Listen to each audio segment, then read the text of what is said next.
These are construction horses that we're making today, not exactly the horse that you'd use for if you were running them just in your shop. These are going to go in the field, and they're going to get put into situations where all four legs aren't touching the ground at the same time. And there'll be times when, in the process of working on the house, we'll actually be standing on them, using them as staging with a couple of planks. So all in all, these horses are not just the classic sawhorse, but this is a heavy-duty version of it. I've cut out some stock, and what we see here is a rough 2x6, heavy duty, a little bit on the crude side. I've already cut the bevels on it. The legs on the horse are going to be at 15-degree angles to the surface, 15 from 90. And you can see I've cut both ends, and that's probably the hardest part of the whole process. I use a table saw for some of it, use a hand saw for some of it. I have a rip saw. I want these to be as tight and square as possible. I've got nice square ends on the ends of my legs that I've cut on my chop saw. And these are nice square this way, and a perfect 15-degree angle. Perfect, sort of perfect. And I'm going to place them upside down, and I'm going to clamp this to my bench, and that way this will set on that piece of smooth plywood as this does, and everything will be locked in and square. All right. And now I have my leg. I want the leg, when it's on there, to have the heart side of the board facing out, so that if it ever, when it dries, if it cups a little bit, it'll cup out and it won't draw the screws out of the corners. So that's going to go on like that. What I'm going to do to make this go a little bit smoother is drive a couple of brads in just to hold it while I'm screwing it. This is an important part of the horse, this leg attachment, so I'm going to use a 2.5-inch screw. Pardon the noise.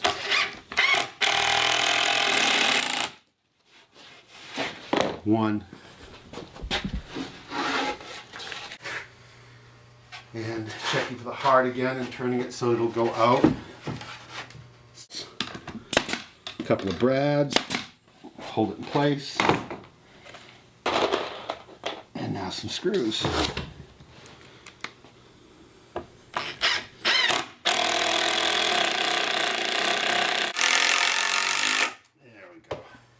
So 2 legs are done. Why don't I take this opportunity and put on one of my braces?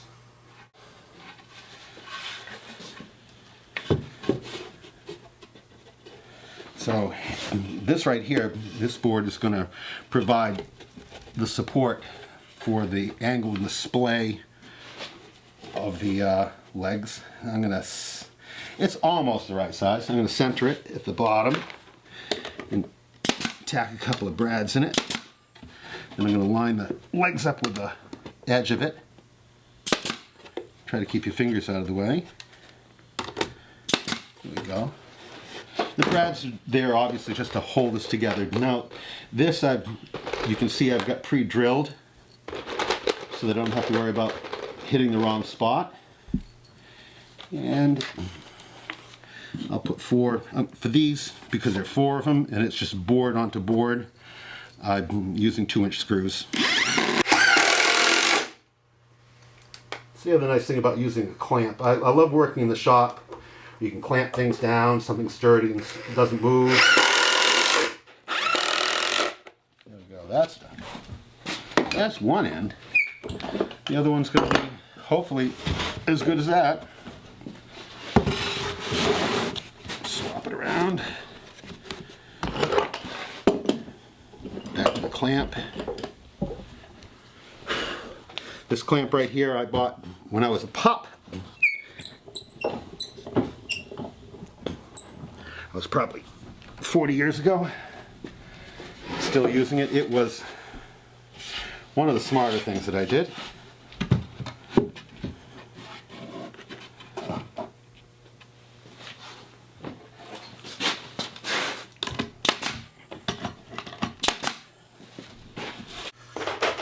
I'll get back to that. Drive some screws in. Now here you're playing the game that you're always playing. The closer to the end of the board, the weaker the screws attachment to that board, because the board, when the screw's really close to the end, we've all had this happen, it will split. So as far from the end as you can put it to have it be useful is better. But now we've got this 2-inch plank, so I want to play it so that I'm as close to the middle of the 2-inch plank as I can get, because that's where I'm going to get the best strength and durability out of the plank. But the screw is saying I want to be further, so sometimes I'll start a little bit high.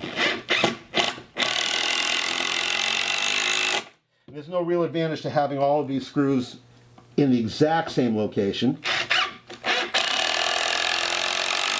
While it may look nice, it's better to grab wood, some wood high and some wood low, because if I line up too many screws in the edge of a plank, and I don't know if you've ever seen this, but over time it will actually split it along that line. And panel, which I don't know if you noticed, but I've already drawn some lines to show me where the centers of these boards are, and drilled some relief holes.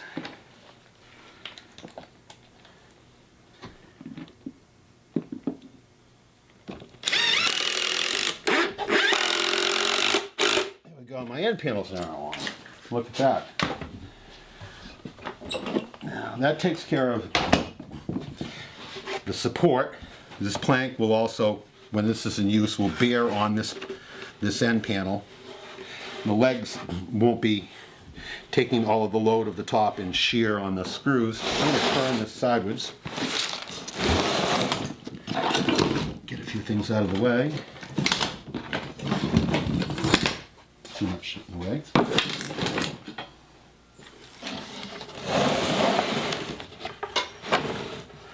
All right. Now I'm ready for my bottom. I've already cut it, and you notice it was the board that I bought was a little bit wider than this space, so I cut a couple of angles on it, keeping with that same 15-degree angle.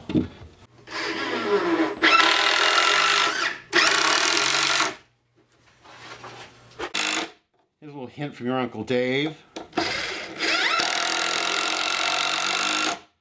I'm screwing down a 12-inch wide board, thereabouts. If I put one screw in the middle, one at each end, that makes perfectly good sense, one at each edge. But if you put one screw in the middle, you can guarantee that that board is going to split right down the middle.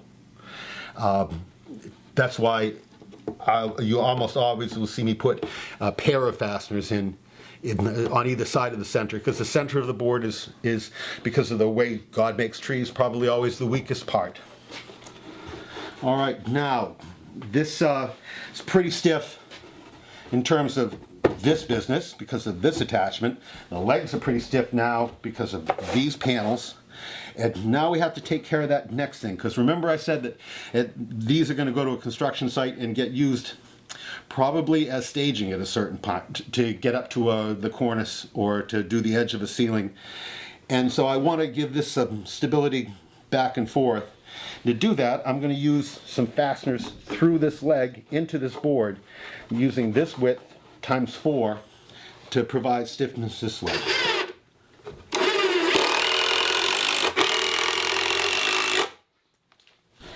Let me get that right.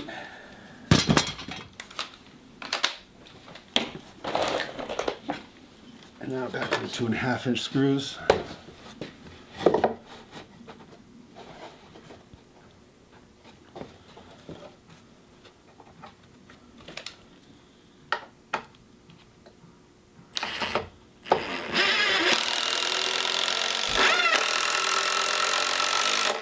Have it. And that's what it takes to make a construction horse. If you like them out of wood.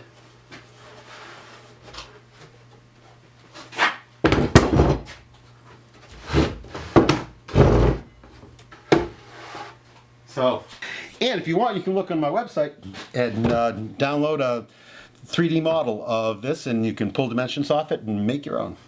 Thank you very much.